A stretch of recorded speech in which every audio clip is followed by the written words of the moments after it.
आगे लिखिए, बोले बेटा, लिखो, अक्षारों के साथ क्रिया करके सल्फाइड तथा बाईसल्फाइड लवण बनाती है।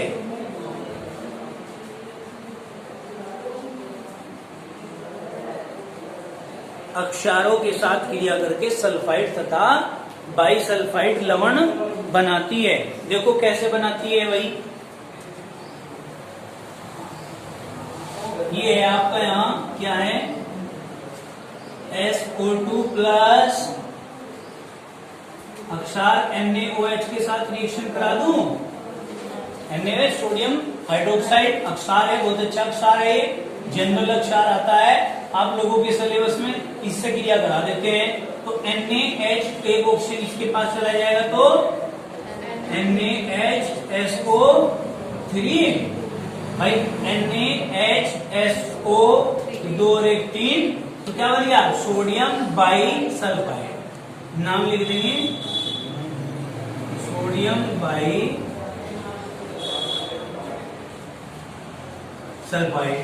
और यदि SO2 की क्रिया प्लस 2NaOH से कराते हैं तो क्या होगा, देखना है यहाँ ध्यान से।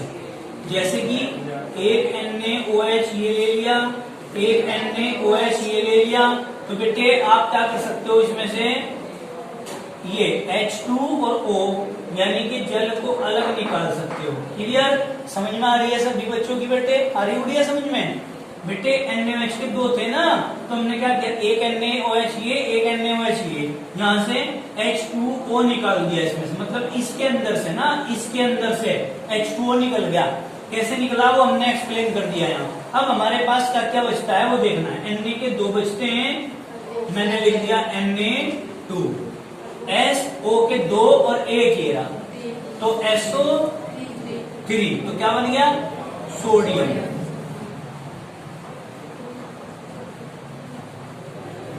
सोडियम सल्फाइड बन गया। तो अब की बार हाइड्रोजन तो नहीं आया बीच में, तो हमने बाई नाम हटा दिया। ठीक है, इस प्रकार से ही आपकी रिएक्शन आसानी से हो जाएगी। लिख लीजिए, उतारो इसको।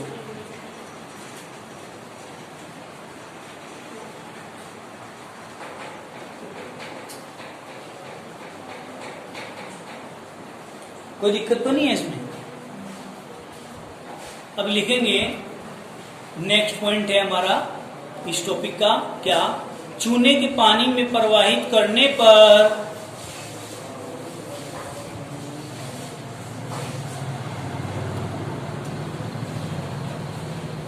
क्या बेटे, चूने के पानी में प्रवाहित करने पर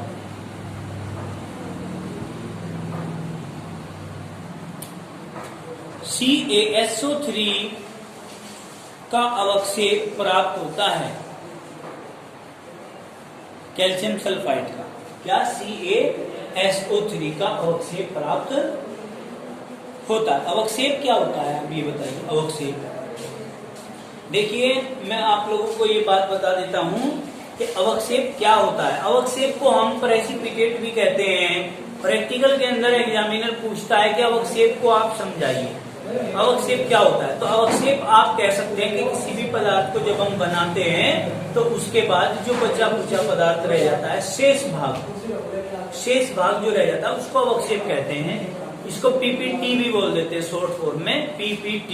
समझ में आई बात, कोई दिक्कत तो नहीं है। जैसे एग्जाम्पल के रूप में मैं आप लोगों को बता दूं, दैनिक जीवन में प्रयोग होने वाला एग्जाम्पल है कि घर के अंदर जब हम चाय बनाते हैं प्रातःकाल या जब भी, तो दूध, चीनी, पत्ती, पानी, जो कुछ भी उसमें मिलाना है, तुलसी भी डाल दो, काढ़ा डाल दो, जो कुछ भी डालना है डाल सकते हैं।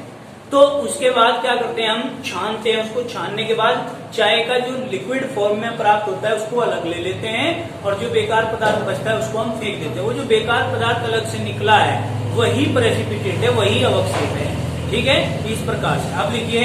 हमने कहा चूने के पानी में प्रवाहित करने पर CaSO4 का अवक्षेप प्राप्त होता है। तो हम क्या करेंगे, चूने के पानी का फॉर्मूला क्या है, CaOH का whole twice plus SO2 is equal to क्या होगा बेटा, ध्यान से देखना, CaOH का ऑल्ट वॉइस में से मैं क्या कर सकता हूँ, H2 और एक ऑक्सीजन ले लूं, तो मैं क्या कर रहा हूँ, H2 और एक ऑक्सीजन लेकर अलग कर देता हूँ। अब हमारे पास क्या क्या बचा है इसमें, H2 तो चले गए, ऑक्सीजन के 2 थे, 2 एकम 2 थे, एक ऑक्सीजन चला गया, एक रह गया, मतलब Ca और O रह गया, और वो ऑक्सीजन में SO2 को दे दूं तो क्या बन गया, CaSO3 बन गया। क्या, इसका नाम है कैल्शियम सल्फाइड, लिख लो।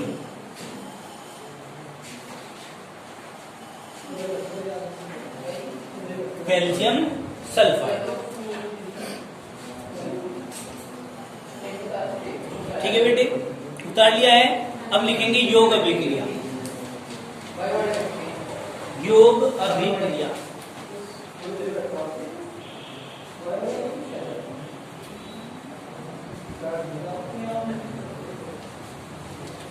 योग अभिक्रिया लिखो, O2 के साथ क्रिया,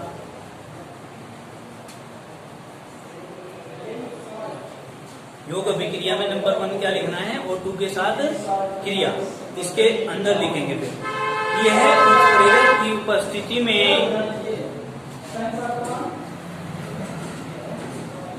यह उत्प्रेरक, उत्प्रेरक कौन सा उत्प्रेरक, प्लेटिनम, प्लेटिनम उत्प्रेरक की उपस्थिति में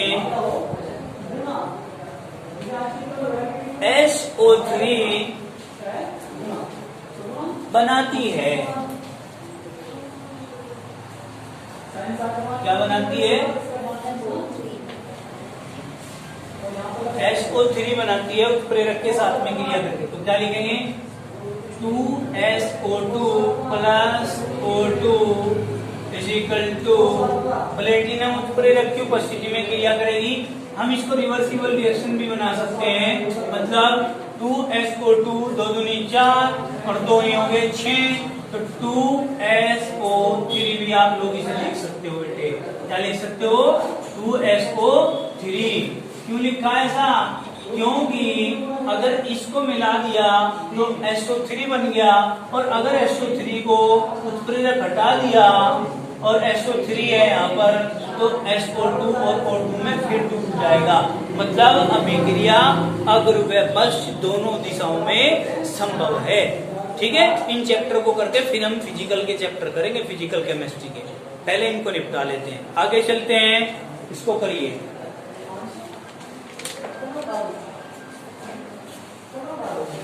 थोड़ा तेज तेज चलो बेटा। हेलोजन के साथ अभिक्रिया,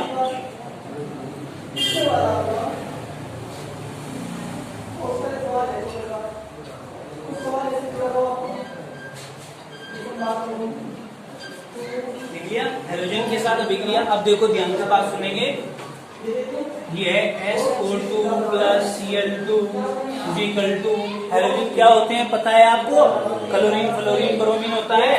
तो हम यहाँ क्या लिखेंगे, SO2Cl2, लिख लो इसको, SO2Cl2 थायोनाइल क्लोराइड बन गया। क्या बन गया,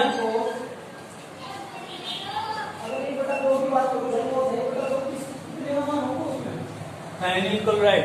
इसके बाद लिखते हैं PbO2 के साथ क्रिया, कहीं के साथ, PbO2 के साथ क्रिया।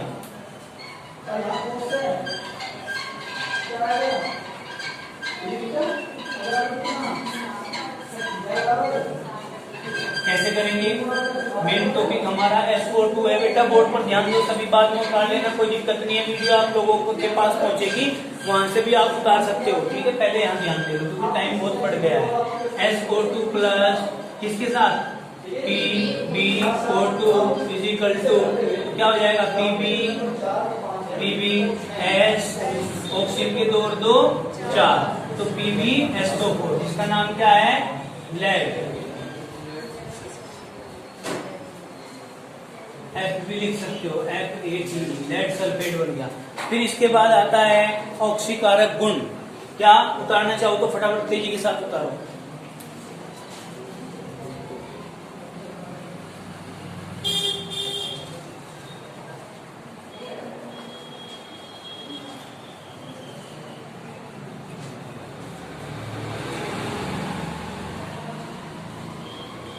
लिखो, यह ऑक्सीकारक की भांति ही व्यवहार करती है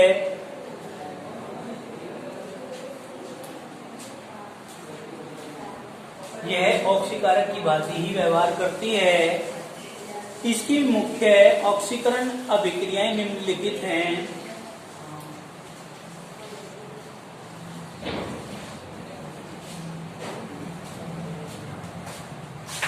इसकी मुख्य ऑक्सीकरण अभिक्रियाएं निम्नलिखित हैं।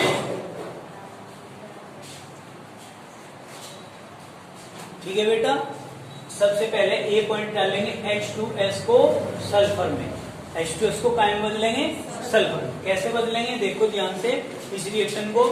ये है हमारा 2H2S plus SO2 is equal to, क्या करेंगे बेटा, ये सल्फर के कितने हैं यहाँ, ये 2 है ना शुरू में, सल्फर के कितने हो गए 2, और एक सल्फर का ये है कितने हो गए 3, तो हम क्या लिख सकते हैं 3S प्लस हाइड्रोजन के कितने बचे 2 दूनी 4, ऑक्सीजन के कितने बचे 2, तो मैं क्या कर सकता हूँ 2H2O नहीं लिख सकता, तो सल्फर डाइऑक्साइड को काय में बदल दिया, सल्फर डाइऑक्साइड ने H2S को सल्फर में बदल दिया, लिख लो। दूसरा लिखते हैं फिर हम,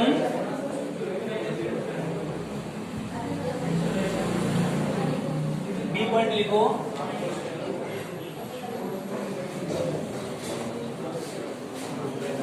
धातुओं को उनके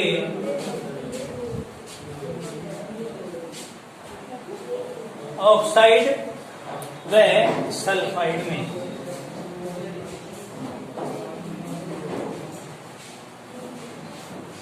धातुओं को उनके ऑक्साइड और सल्फाइड में। ठीक है, अब धातु कौन कौन सी हैं, देखो ये Mg एक, तो एक Fe है, Fe के भी 3 मॉलिक्यूल ले सकते हैं आप, तो इसके भी। अब देखो किसके साथ रिएक्शन करा रहे हो, SO2 के साथ। हमारा मेन टॉपिक क्या है, SO2, यहाँ लिख दिया SO2 इज इक्वल टू। अब देखो बेटा क्या बनता है, देखो भाई Mg का एक S के साथ ले लो, MgS, इसी प्रकार Fe का S के साथ ले लो, तो एक Mg चला गया तो 2 रह गए, और 2 ऑक्सीजन के रह गए, सल्फर तो चला गया, ये चला गया, ये भी चला गया, 2 Fe के रह गए, 2 ऑक्सीजन के रह गए, 2 Mg के रह गए, 2 ऑक्सीजन के रह गए, तो हम 2MgO और 2FeO लिख सकते हैं कि नहीं लिख सकते हैं, इस प्रकार से रिएक्शन कर सकते हैं। कर लीजिए इसको, मैं इधर का साफ कर दूं, ये समझ तो आ रहा है या नहीं भाई? कोई यदि किसी विद्यार्थी को किसी भी रिएक्शन में समस्या है तो वो पूछ सकता है, इससे आसान तरीका होता नहीं रिएक्शन को करने का। ठीक है ना, ये सबसे सिंपल मेथड है, आप लोगों को मैं करा रहा हूं। जो लिखिए आगे, CO को CO2 में,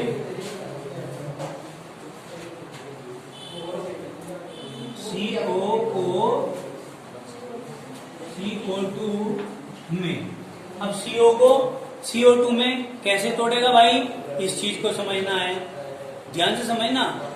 ये है SO2 plus 2CO is equal to, मैं यदि यहां से 2 ऑक्सीजन इसको दे दूं तो बेटे क्या हो जाएगा 2CO2 प्लस सल्फर। क्लियर, ये बन जाएगा, लिख लीजिए इसको। इसके बाद आता है H2S को H2O में, उतार लो पहले,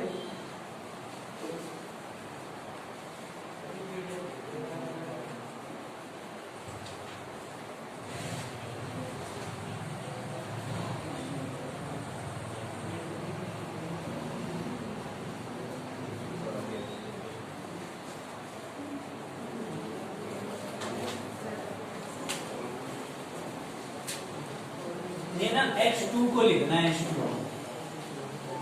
H2 को H2O में बदल देता है। ठीक है, तो मैं इसके 2 मॉलिक्यूल ले लूं यहां से, क्योंकि ऑक्सीजन के 2 है ना, तो 2 दूनी 4, यानी कि यहां से ये हो जाएगा अलग, 2H2O प्लस सल्फर अलग। ठीक है, उतार दो इसको। अब इसके बाद लास्ट, जैसे कल भी आया था एक विरंजक गुण, विरंजक गुण, तो जब भी कोई टॉपिक आपको पेपर में आ गया तो ये 5-7 टॉपिक आपको मुख्य रूप से याद रखने हैं, जिनके हमने नाम बताए और इसी प्रकार से उनमें रिएक्शन करनी है। ठीक है, सबकी अलग अलग होती है रिएक्शन, तो उनका तो अभ्यास करना पड़ेगा, उनका तो कोई फॉर्मूला है नहीं ऐसा, तो लेकिन पॉइंट ये नहीं होता। ठीक है नहीं, देन ऑक्सीकरण, ऑक्सीकारक गुण, अम्लों से अभिक्रिया, क्षारों से अभिक्रिया है, लवणों से क्रिया, समझ गए नहीं, हैलोजन से क्रिया। ठीक है, ये चीजें होती है। विरंजक गुण, अब विरंजक गुण हेडिंग डालना,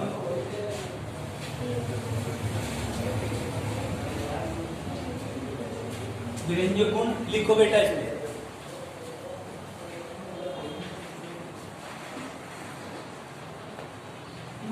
मैं करा दूं रिएक्शन, ध्यान से देख रहे हो। SO2 प्लस क्या करेंगे, किसके साथ रिएक्शन कराएंगे, जल के साथ। 2H2O इज इक्वल, देखो यहाँ 4 है बेटे, 4 है, मैं यहाँ से नवजात ऑक्सीजन निकाल देता हूँ 2 प्लस, अगर इसमें से 2 हाइड्रोजन चले गए तो क्या रह गया, 2 हाइड्रोजन, यानी कि H2 रह गए, वे भी चले गए, 2 रह गए थे, वे भी चले गए, 2 यहाँ 2 यहाँ। अब सल्फर का एक है, ऑक्सीजन के 2 ही हैं और 2 कम 2 ही हैं, SO4। अब जब नवजात कोई चीज बन जाती है तो रंग उड़ा देगी, हम क्या कहेंगे यहाँ, रंगीन पदार्थ प्लस, या हाइड्रोजन लिख दो नवजात, हाइड्रोजन इज इक्वल टू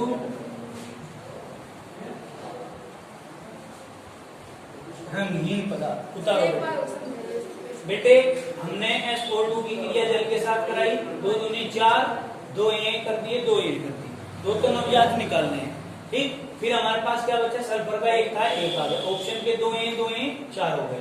फिर हमने क्या किया, रंगहीन, रंगीन पदार्थ है, कोई कलरफुल है कोई पदार्थ, अगर उसमें हम इसको ऐड कर देंगे तो ये उसके रंग को उड़ा देगा, तो इसका मतलब विरंजक गुण प्रदर्शित करता है। फटाफट लिखो जल्दी से, तेजी के साथ लिखो, यानी भैया ये समझ में आई है बात, उतार दो इसको जल्दी, तेज चलाओ पेन, उपयोग हेडिंग डालो,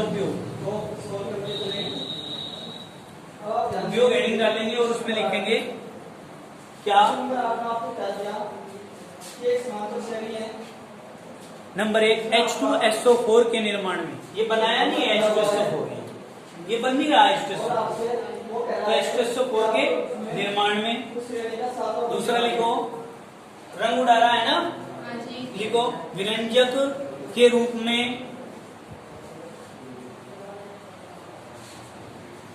थर्ड पॉइंट लिखो, विलायक के रूप में, काय के रूप में बेटा, विलायक के रूप में। नेक्स्ट पॉइंट लिखेंगे, प्रतिक्लोर के रूप में, प्रतिक्लोर, ठीक है, प्रतिक्लोर, प्रति माने खिलाफ, एंटी, क्लोरीनीकरण मतलब क्लोरीन के खिलाफ, ठीक है नहीं, प्रतिक्लोर के रूप में। अब आगे लिखो संरचना, संरचना लिखो बेटा, इसकी संरचना कोणीय होती है। संरचना में क्या कहेंगे, इसकी संरचना कोणीय होती है, ठीक है, तथा सल्फर परमाणु पर sp2 संकरण होता है। ये जो सल्फर परमाणु है इस पे क्या होगा, sp2 संकरण होगा, और जो बॉन्ड एंगल होगा वो होगा 1.43 एंगस्ट्रॉम होगा। इसकी बीच की दूरी, जो बंद की दूरी है, बॉन्ड लेंथ, वो होगी 1.43 एंगस्ट्रॉम, और जो बॉन्ड एंगल होगा वो होगा 119.5 डिग्री, 119.5 डिग्री, समझ गए, कोई दिक्कत तो नहीं है। इतने डिग्री का इसके बीच में एंगल होगा। क्लियर, टॉपिक फिनिश हो गया आप लोगों का। आप लोगों ने बड़ी मेहनत और लगन के साथ में सहयोग किया, इसके लिए आप लोगों का बार बार धन्यवाद। ठीक है भाई, और श्रम करके चैनल को सब्सक्राइब कर देना, ठीक है नहीं, जिससे कि आपके पास सारी वीडियो समय से पहुंचती रहे।